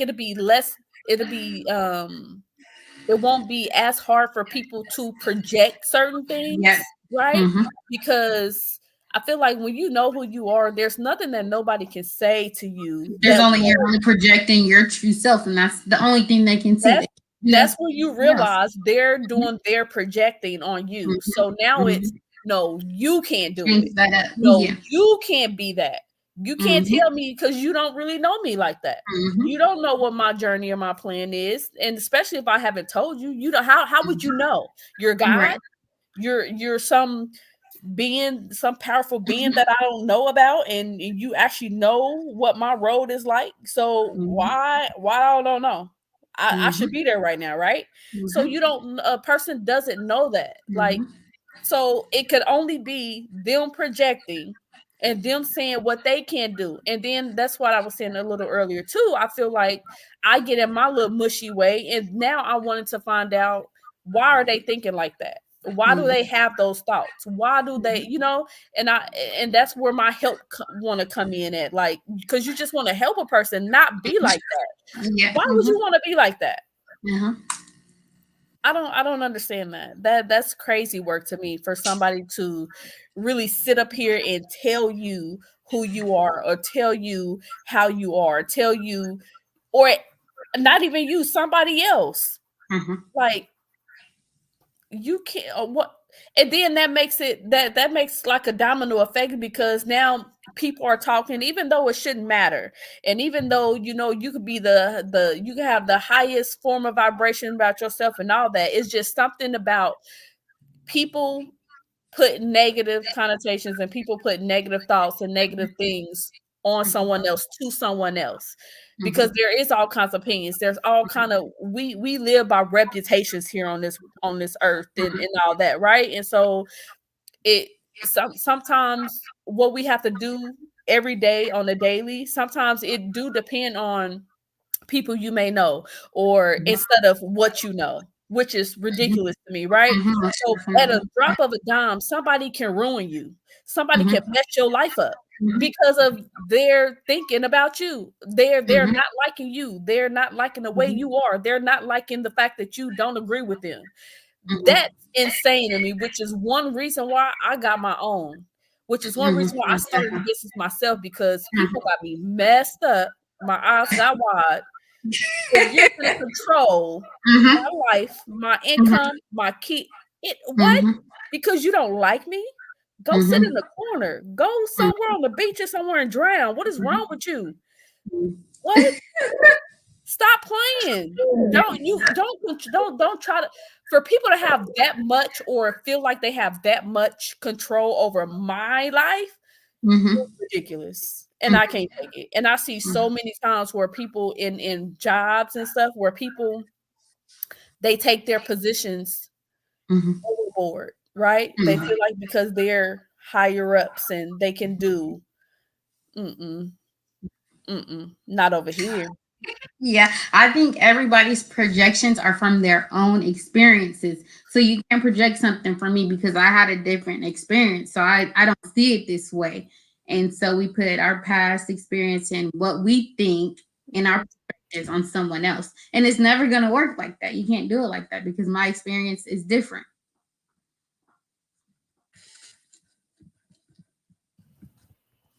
Pimp, you got anything to add to it? I was gonna say that was a good question, like, or defining what identity is, because often a lot of people, like Ali was saying, like what you do, they may justify or connect that to who you are. And also, it's like not a lot of people go through that process of learning who they really are outside of all these titles that we have, or, as you know, like Black women, all these hats that we wear. That is something that I struggled with a lot growing up. That like 17, 18, 19-year-old state was like, what am I outside of all these hats that I put on? And also, like, what are all these identities, or what people think I am? Like, how is that being projected on me, and what do I would really want myself to be? But I think that's a really good question that a lot of people need to ask. Like, so if you feel like someone's projecting that on you, ask them, what define identity, like, what is that to you? What is the book definition versus, what do you think that is? Because just because I played these roles don't mean I identify as that. I may have been that or done that for a moment or a season or for a person, but that doesn't mean that that's my forever thing. Right. And also, it's like, what I will tell people is, like, if all these things would be taken away, what would you be? And kind of get people to think, okay, like, what is my identity then? And it's way more than your gender or your race or your occupation or your salary. Like, it's way deeper than that. And when you said self-reflection, you also got to think, okay, people project these things. What am I putting out for them to have this projection? So you got to think back, okay, it may be something that I'm doing that I don't know, and that's why they can see that in me. And so that's why self-reflection is important. So I definitely agree. Man, that's good. So my question, which I wrote down from conversation earlier, but what is it truly? Because I mean, it continues to be a theme. What does it mean to truly look at oneself? Because we talked about there's a lot of, you got to look at inner. But while doing that, how do you evaluate honestly with yourself versus just telling yourself what you want to hear? Where you may feel like, oh, I'm a good person. No, I'm a good person, when really you may not be. How do you self-evaluate and differentiate between, this is really who I am? Or is it just who I'm saying and what I want? Yeah, that's where those core values come in at. That's where we have to look at those. It's a list of like 31 core values that we talked about last time. And we listed like the top 5 or 7 or whatever that we felt like we focus on more, even though I feel like we have a little bit of everything. It's just some that we focus just more on, or some may have more percentage of than others. You know what I mean? But I feel like that's where that comes in at, and that's where the self-reflection also comes in at. So you get that list and you go through, and you have to, once again, you have to be true with this stuff. You have to be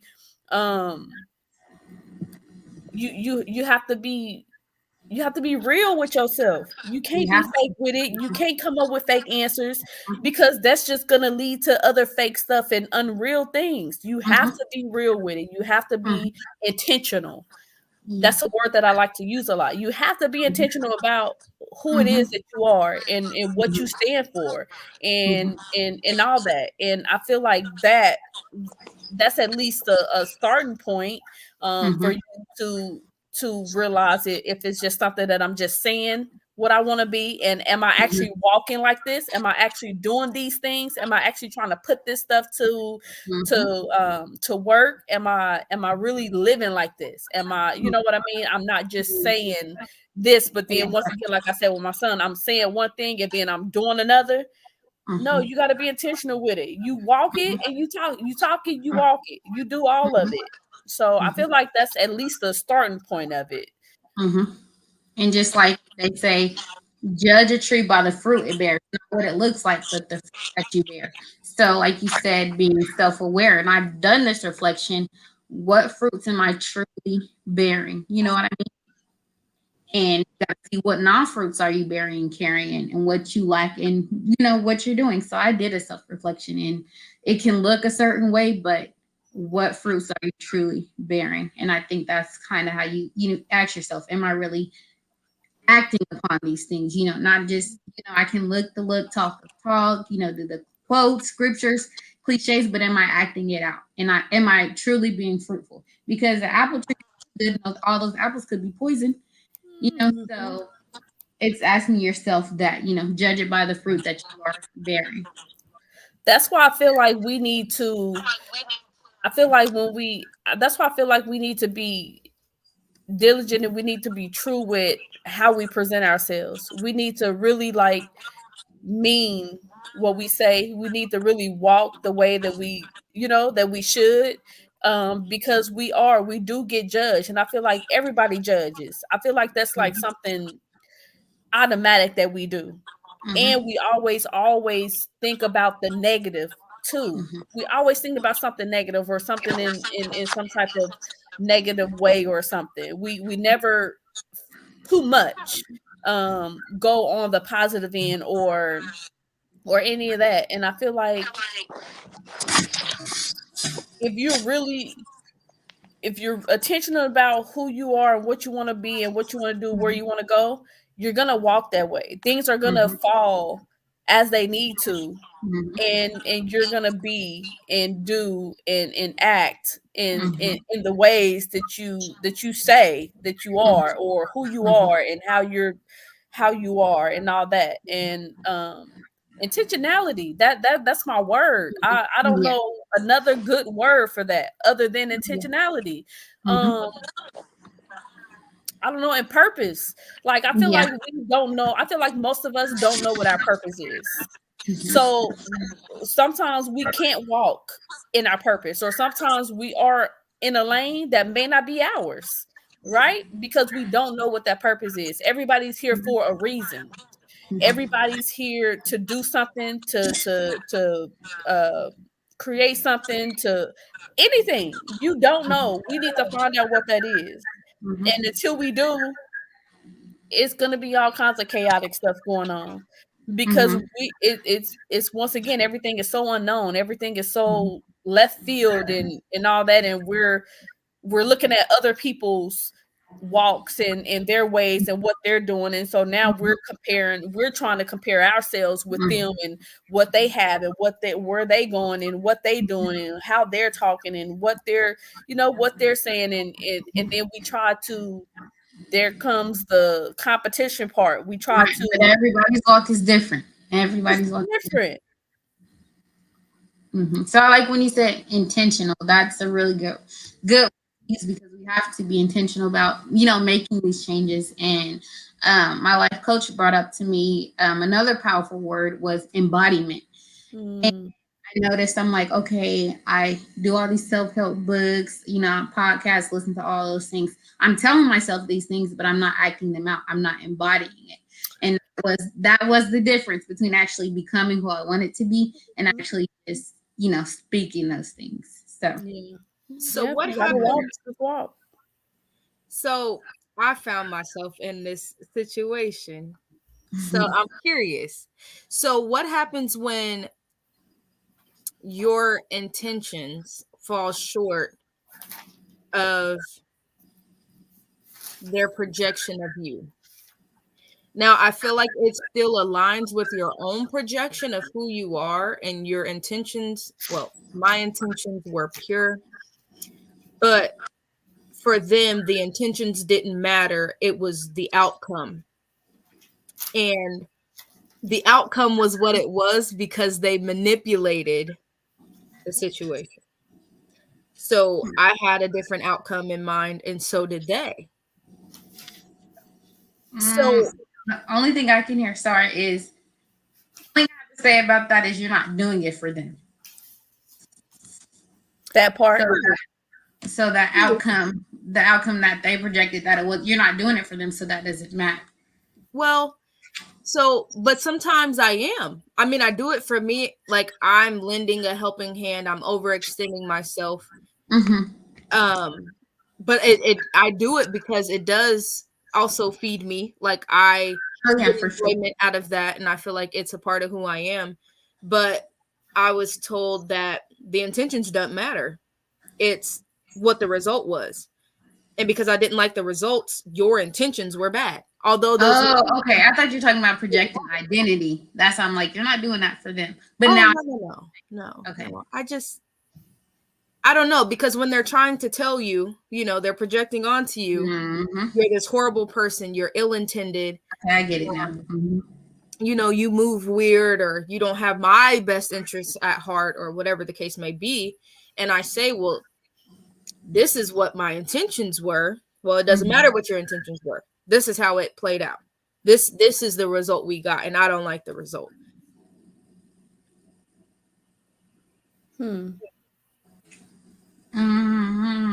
I mean, that's hard. Go ahead.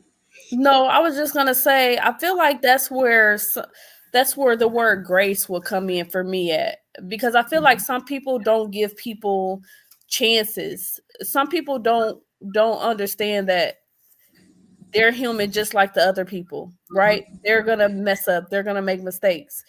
But the intention, however, is not to do that. But however, because we do fall short, right? We're not gonna always get it right. But once again, it also comes into play where the people, if they're close to you, or they're closest, especially if they're family, they should know you, right? And so they should know your intention by them knowing who you are and what you stand for, especially if they grew up with you, right? Like close.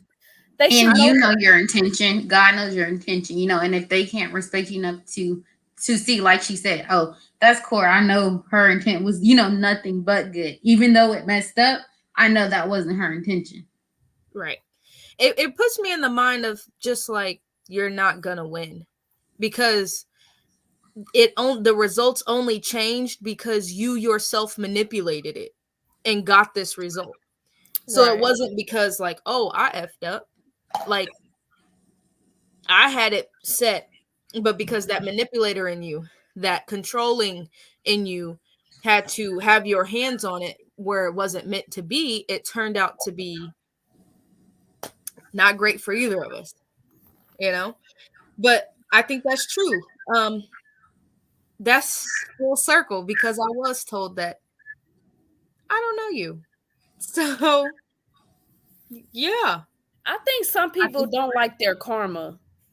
I think some people don't even know what that is. And I think some people don't feel like that it happens, or some people don't know what that looks like. It can be anything. It could come in any form, any way, at any time. And people don't realize that. They don't sit back and think about when things fall apart, when things don't go the way that they feel like they should go and all that. I feel like when you put out, no matter what you call it or what you think it is, if you're putting out bad, negative stuff or wrong things or whatever, your intentions, one, is horrible and bad, and two, because you're wishing bad and wanting bad and negative stuff to happen to somebody else, you don't think that that's gonna come back on you at all? You don't think that's gonna come to you in any form, in any way, at any time, in any situation, for anything? I don't think we think about that. And I think sometimes, because I can be petty if I wanted to, right? Oh, we all got it in us. It's so petty. But the thing that stops me from doing that, one, is karma, because I know I don't want nothing bad. Two, it hurts me to hurt people. It hurts me when people hurt. I don't know. It does. You shouldn't want something, especially if you felt pain in some type of way or grief in some type of way or whatever, you don't want the next person to go through that. You don't want nobody to have to endure any type of pain. And maybe it's just me. It drives me crazy for me to see somebody going through something bad or going through and especially if I can't help, if I'm not in a position to where I can help or I can fix something, because I feel like I'm a fixer. I feel like I just need to have a part in helping something or whatever. And it hurts. So that should make you want to do better. Be good. Put out good positive energy. Everybody is energy beings. So we attract who we are. And if we keep attracting, and if we have nothing but bad around us and negative around us, we're putting out. What do you think we are? So then that should take us back to wanting to fix ourselves and doing self-reflections and getting ourselves in the positions that we need to be. But also put that person, scoot them over a little bit, because you can't keep taking that energy. Yeah. That's why you need to be careful who you have around you, who's who you listening to, who's in your circle. Like, energy is crazy. Even when you don't want to feel it, even when you feel like you're not gonna, well, this person do this, well, I'm not gonna do that just because they doing it. Or if their energy outweighs yours, I don't care what you say. You're gonna take that up. You're gonna start acting like that. You're gonna start doing all those mannerisms, all that. You're going to do that. You're going to be in that in that realm. You, no doubt. So you have to be careful who you have around you, who you let talk life into you, whatever kind of life they feel like they can talk into you. You have to be very careful with that. Mm-hmm. So they said, I don't know you. Is that what you said? Yep. Yep, because they knew the person through school age. Yeah. Yeah. And then there was this absent gap of years. So then coming back, after I resurrected for like the second time, there was coming back, and we all gotta they don't know who I am. Who are you? We over here have grown up, we've evolved, and we don't know you. We've stayed as a unit, and you've been on the outside. Okay, I get it, and that's fine. And I heard this thing. It said, because God has His way of doing things, and sometimes He will make us unrecognizable to people. To people who only seen us as this, as this person, and that's His way of doing it. So they may be right. They don't know you, right? Because I'm not that person. We are always changing. Change is good. We're always growing, evolving. You wouldn't want to be that same person you were in high school. Right. No. So maybe they don't know you, and that's fine. So they can either get to know you again, or they can just live in the past, So yeah. And for them to say that, that's actually a compliment. I love my favorite, Janae Aiko. She says, shame on me for changing. No, shame on you for staying the same. So that's actually a compliment when they said they don't know you. So don't take it at anything else. That means you've grown and you've changed for the better. If something's not growing, it's dead. Right. So I definitely would look at it in a different light. I can't wait for people to say I changed. Like, I'm waiting for people to say, you changed. Who are you? And I said, I don't know people. We don't know people anymore. We get to the point where we grow and we're different people. So, hey, I don't know you. You change. That's fine. That's a compliment, because I'm growing. I'm doing something right. Right. I'm changing. I'm constant. There's still life in me. So I'm growing. So yeah. Be intentional about the love that you put out, or be intentional about what you put out, what messages you put out, what you portray, or what you show, because it comes back. Whatever it is that you're doing, it comes right back around. I know we shouldn't sometimes do things just to get certain stuff or whatever, but when it's genuine though, when you're doing things genuinely, when you're not thinking about it or not saying, oh well, if I do this, then I'm gonna get this, I know for sure, or whatever. It's just when you just put out that good, when you really just spread love because it doesn't cost and it's not, you know what I mean? It's not like, and when you don't have conditions on it. Yes. Man, it feels good for you to show that. It feels good for you to have to give that, because you know at some point it will come back to you. Like, you know, like it's just, I don't know, man. Just the type of person I am. I just feels like things should be so, and I love this song by Lauryn Hill. Things can be so simple, but we rather make it hard. Why? Things really can be so simple. For real. And we really do choose. We have choices. We choose what we do day to day. Every day. We choose that. And then we get mad at the consequences behind the choices that we choose to make. Why? We also have to look at our relationships with ourselves. Life-changing moment. I spoke with my life coach, and she was saying that she's like, your relationship with God is unconditional. Your relationship with your higher self, unconditional. But my relationship with myself and my ego, it was conditional. Mind blown. I'm like, I owe myself an apology because I was chasing the ego. For me, if I did this, then I was good enough. That's conditional love between me and myself. And that's what I looked at. So then when I fell short, it felt so bad. Flooded my higher self, higher self down. So it's that relationship with yourself. And I'm like, my relationship with myself.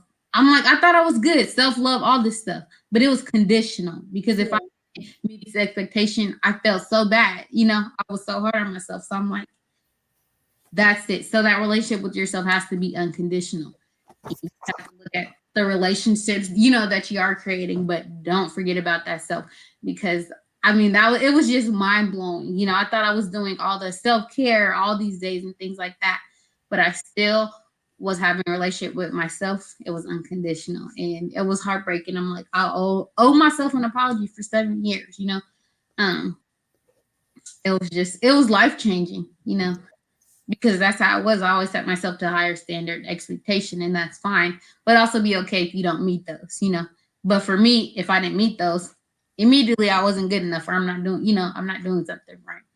And just, changing that and being intentional about it and things like that. But I didn't notice it. But that's something that I'm like, okay, you got to be self-aware. And I realized that that's what I was doing.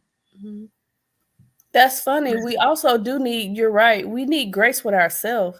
I think we are the worst. We are our worst critics, right? I feel like because we do see and want more. So we are like hard on ourselves, and we're not understanding that once again we do fall short. We are not going to get everything right, and we try to make ourselves perfect when nobody's perfect. There's nothing perfect on this world, on this earth, nothing.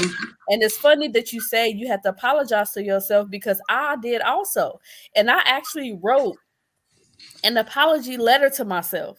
I feel like I recorded it. Or maybe it's just in my phone, or maybe I actually written it, like handwritten it, but it's fun. It's crazy because you do have to apologize to yourself. Stop being so hard on yourself. Be gentle. You are human. And that's the fruit I was not bearing, was gentleness, So, and that really changed me. She was like, well, if I cry, have a bad day, then I'm mad at myself for crying and having a bad day. So she's like, okay, imagine there's a 5-year-old girl on the bench crying. What would you do? I'm like, try to console her, try to, fix her problem. She said, every time you cry, treat yourself like that 5-year-old girl. And that changed my world. Because I wasn't gentle on myself. It was just mind blowing. And just to realize that, you're like, I do owe myself an apology. So I'm gonna write myself an apology letter too. I like that. And I'm gonna share mine. I'm gonna find it and I'm gonna share it, because I like that so much. Yeah, I apologize for everything. It's just, and once you sit down and realize like all the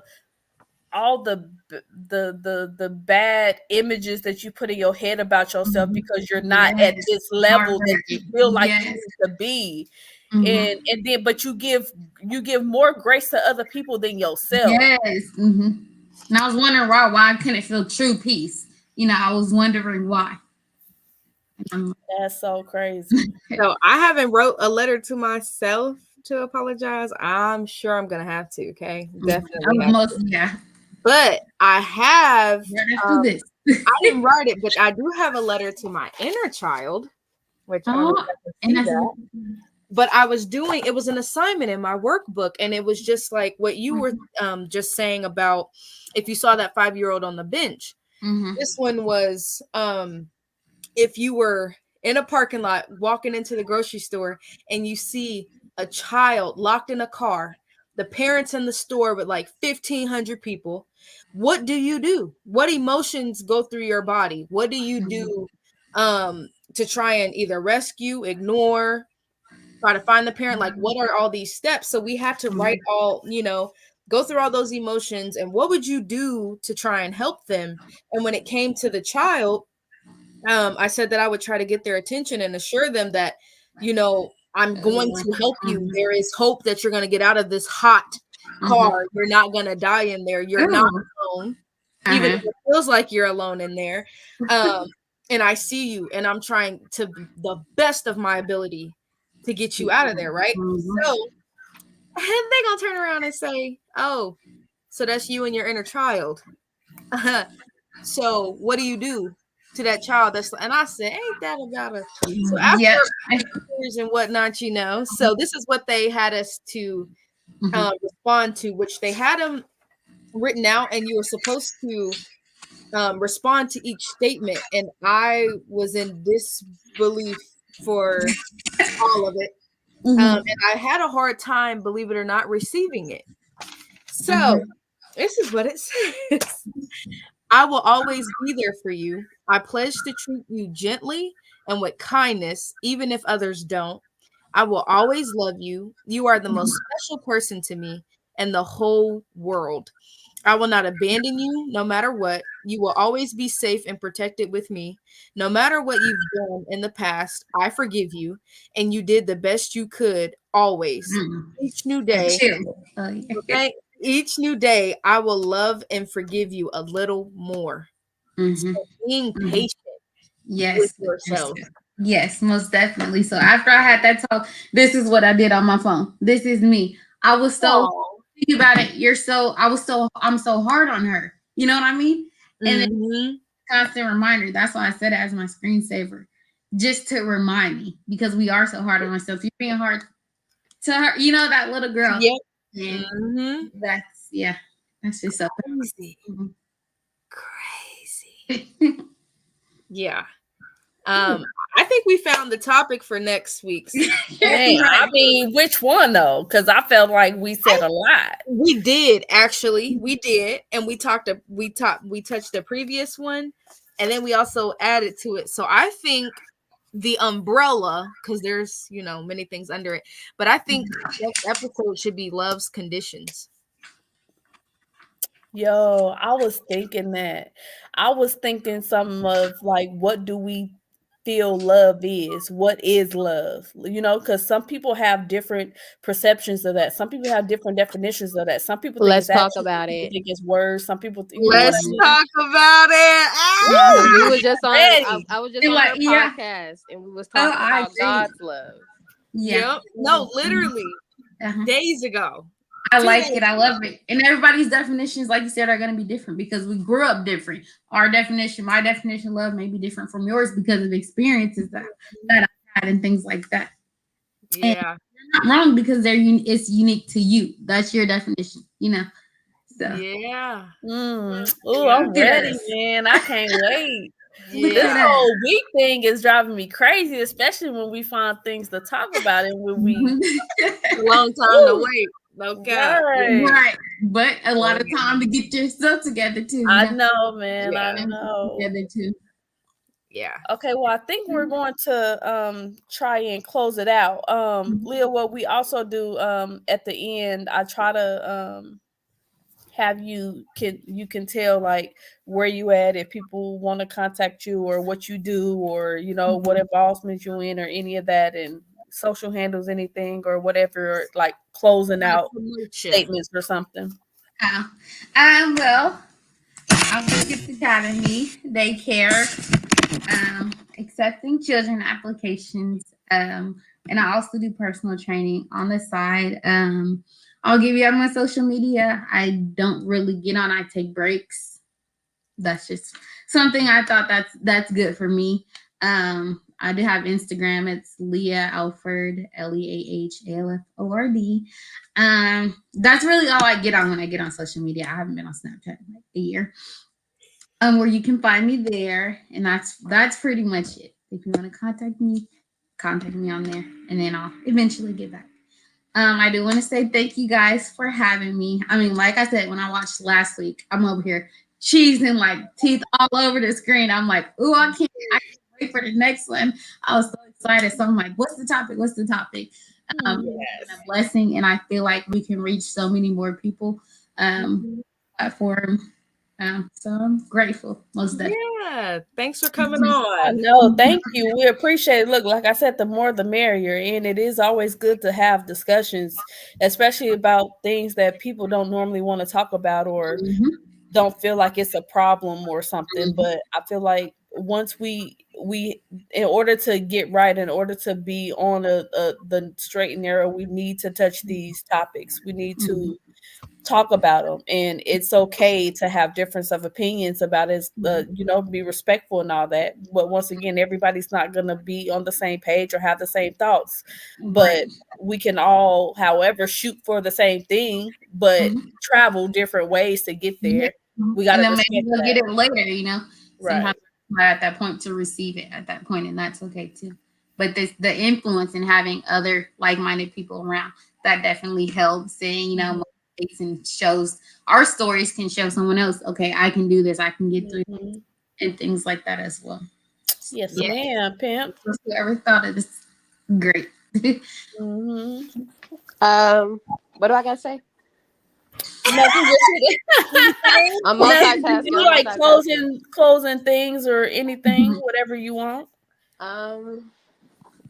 Just tune in to the next ones because they're getting juicy. They're getting juicy. Man, yes. For like-minded people, because you can't have these conversations everywhere. Right. Okay. Not for everybody, for those ears. Yep. Facts. Question really quick. Will this be on the YouTube? Because my mom, she watched the wrong one. She watched like a previous one, so I'm gonna have to send it to her. Oh, yeah. I think that's my fault. But okay. Oh, it's on our Sisterly Sparks YouTube. It will. Yeah. It should be there after we end the stream. But I think I also uploaded as well, so it may show twice. Maybe I don't know. Listen, I'm trying to work. I don't know how none of this social media stuff it's gonna be there. Just bear with me. But yes, it will be there. Okay, it will.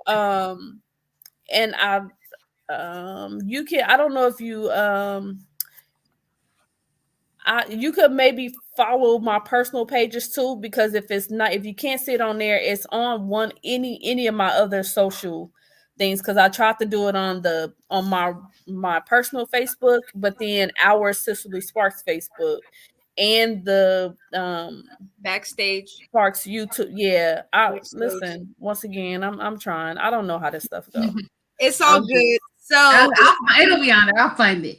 Everybody that's on stage, stay right where you are. To our viewers, thank you so much for tuning in. Spark it up for our next conversation. Stay tuned. All right. Have a good night. Bye. Everybody stay. Sparks.